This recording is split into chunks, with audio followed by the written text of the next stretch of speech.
Hey everybody, Questwise here, and today I want to talk about a game that I've been sitting on for quite a while. A game that I've been sort of collecting for a little bit, although I'm still very, very new to the game itself.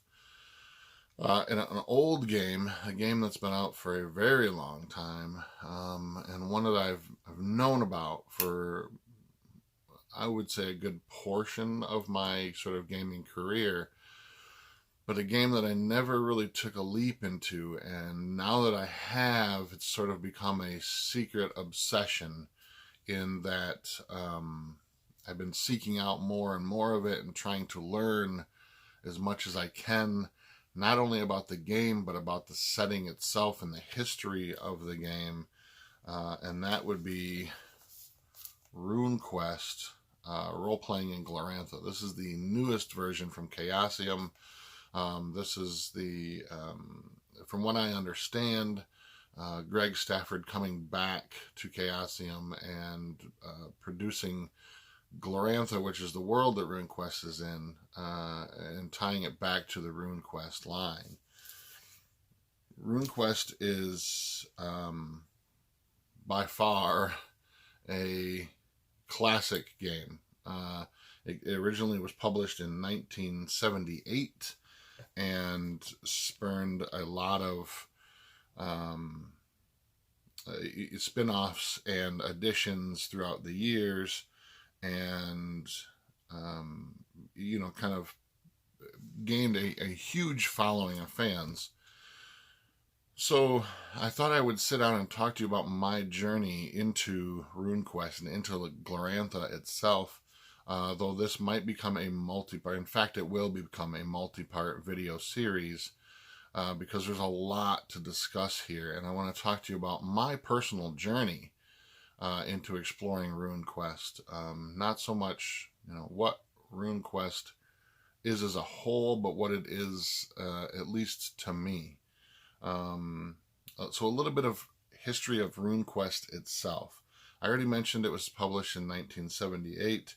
It was created by Greg Stafford, who was also very notable for creating the King Arthur Pendragon RPG, which you can see right back there on the bookshelf.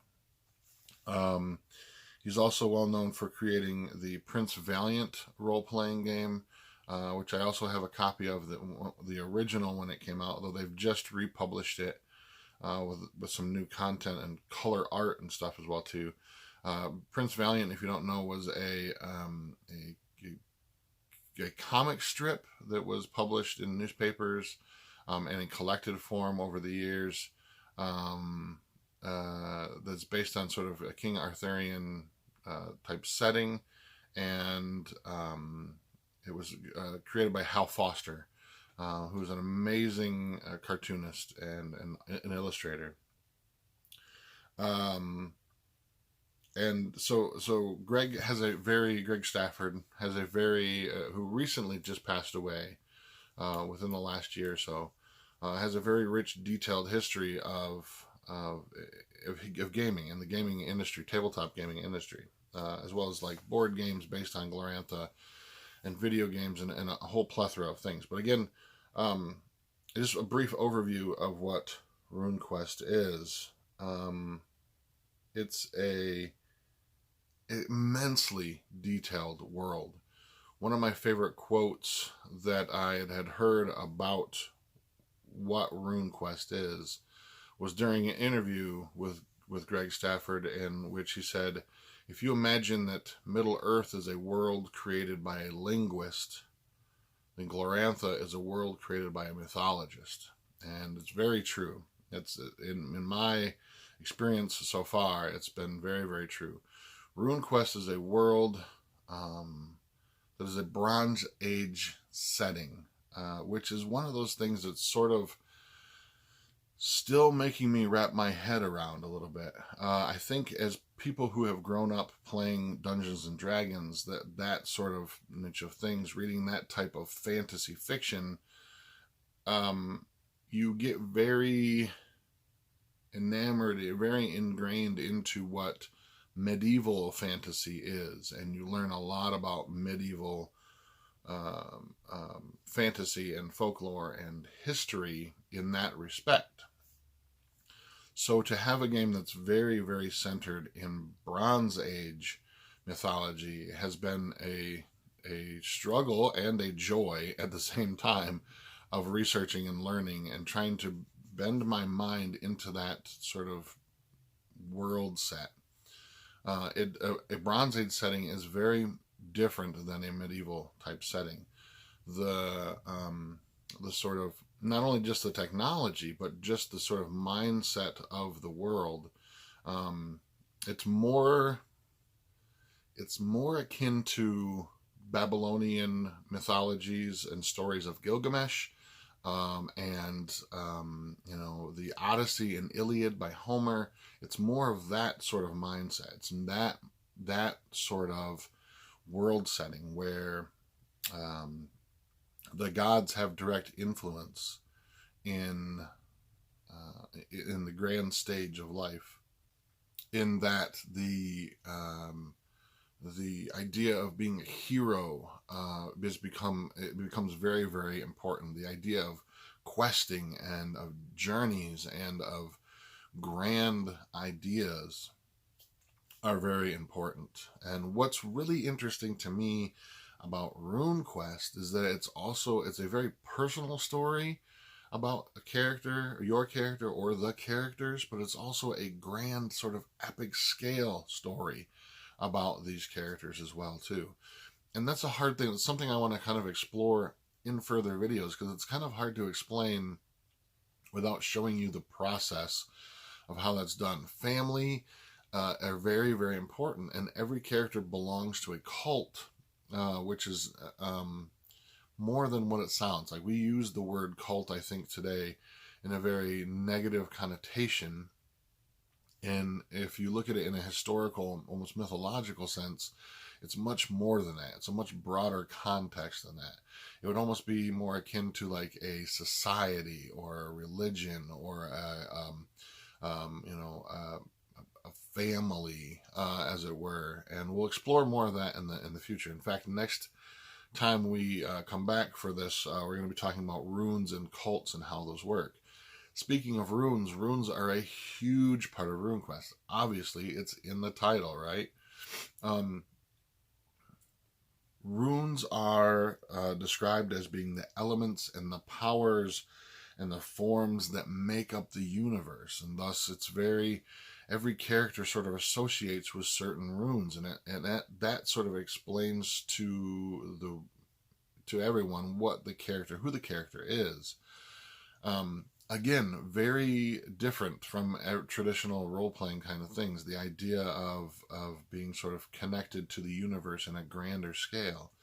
Now, this is interesting because this game can tell small-scale stories. You could do an entire campaign around your characters living in a city amongst other people, and you trying to investigate what happened to the family's goat farm. Like, it can be told on a much smaller scale, but there's also this idea of your characters going out on what they call a hero quest, and to try to discover bigger secrets of the universe and magical secrets that are out there. So I think of things like Hercules' his quest with the labors and trying to accomplish things. Odysseus' quest to come home, and the things and the people and the gods and the creatures that he interacts with. The Epic of Gilgamesh, and all these stories of those types of characters that are mortal, but sort of more than that, right? There's a grand connection to greater things out there. And that's what Runequest is. And the setting of Glorantha, and I'll talk a little bit about that today because there's a lot, and we're going to go over that eventually as well too, is that there's currently what I've started to investigate. There's the core rulebook. There's this Gloranthan bestiary, which is interesting because it's not just a monster manual. This also expands. It's very humanocentric, the main game.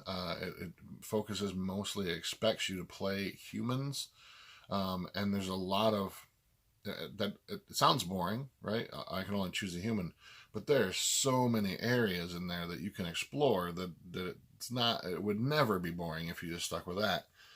What this also does is not only introduce creatures and adversaries for your characters, but also brings some of those creatures into the forefront of playing those creatures, the elder races and different types of things as well too. So that there's the option in most of these entries into using them as player characters if you want to take that route and add things. Think of the Centaur in Greek mythology and how he was, a teacher and an instructor, and so you could bring that kind of concept into RuneQuest as well too with this as well. So this is a really interesting book, kind of a source book, character guide, and bestiary as well too. The other one that I'm still slowly slugging my way through is the Glorantha Sourcebook. This is a book that is about the world and the history, kind of in brief, of the world and about the gods and the people and the places and the kind of chronological timeline of things. Very interesting. It's very sort of a concise, short history about the world of Glorantha itself and why gods are so influential and that sort of aspect of runes and RuneQuest. And then there's another version out there which I haven't picked up yet, but a two volume set that talks about just Glorantha and is a much bigger, complete history of things. I also was able to just get a copy of this as well too, from a friend of mine, King of Sartar. This is written by Greg Stafford and Jeff Richard, and this has been reprinted. I think originally it was printed in like the 80s, 1992 actually, and it was just recently reprinted and made available to the public. And this is really interesting to me because this is written in almost an academic sense of a collected group of essays that read almost like a history of the King of Sartar, which is again one of those hero questing ideas of a hero who comes from very small background to becoming conquering entire empires and such. This idea of being a hero and becoming larger in life and having these connections to world stage kind of things. But what's interesting about it is it's written in such a sense that several of the essays contradict each other, which again, a lot like the historical writings of the time, right? You'd read all these different mythologies and these different folklore tales, and sometimes they would contradict each other because it was sort of what that person at the time was writing about, how they perceived it, or the sort of angle that they wanted to take on things. So this is written as sort of almost like an in-game artifact, almost, if you will. Some people might find this a little boring because it's written in sort of an academic type of style. I find that stuff fascinating. I love that kind of stuff. If you've been watching the channel for a while, you know that I love that kind of in-depth sort of discussion and research into things. Things like Tolkien and the study of Middle Earth and the study of Robert Howard's Conan, Hyperborea type worlds.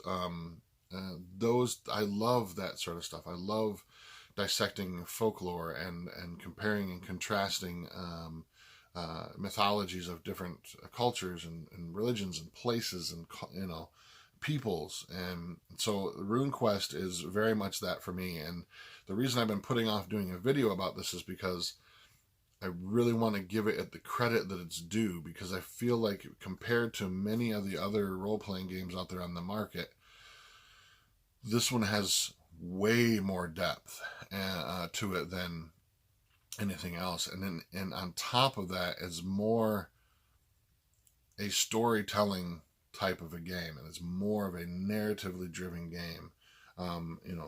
Combat in this game is extremely deadly. It's more about creating those stories of epic journeys and hero quests and going on these discovery type of journeys that happen across the entire lifetimes. And I find that very interesting as well too, that this game can take place in a very small scale, in that you might be talking about every day-to-day life, but then you can also sort of tell it on a grander scale where you're talking about years at a time. One session might equal an entire year of your character's life.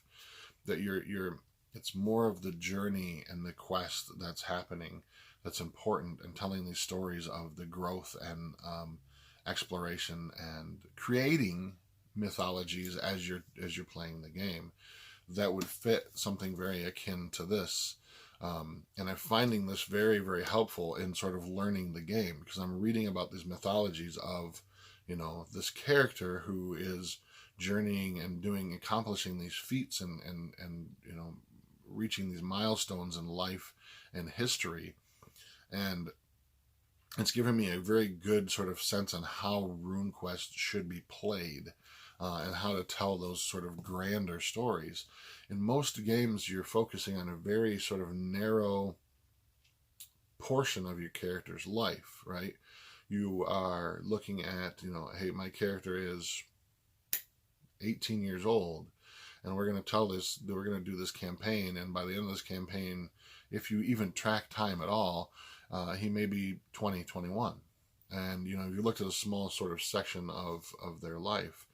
And I think that the thing great about RuneQuest, and the other thing that King Arthur Pendragon does as well too, is that you're telling stories of lifetimes, of generations, of entire journeys, of entire epic quests. And I find that very, very fascinating, and that might turn some people off. It's a very, again, like I said, I'm still trying to wrap my head around it, and I'm going to take you along with me on this journey to try to learn this whole thing. And like I said, this is going to be a multi-part video on my journey through RuneQuest and how I discover it.